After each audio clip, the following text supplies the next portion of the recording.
સુરતના ભટારમાં મકાનમાં gas leakage થયું અને આગ લાગી ગઈ। આગમાં ઘર વખરીનો જે સામાન છે તે બળીને ખાખ થઈ ગયો હતો। ફાયર વિભાગે આગ પર કાબુ મેળવી લીધો છે। સુરતના ભટાર રસુલાબાદના મકાનમાં ગેસ લીકેજ થયું અને અચાનક જ આગ ભભૂકી ઉઠી હતી।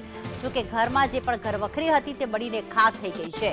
રસોડાના દ્રશ્યો બતાવી રહ્યા છે। આસપાસની દિવાલો જે છે તે આગમાં ભસ્મીભૂત થઈ છે।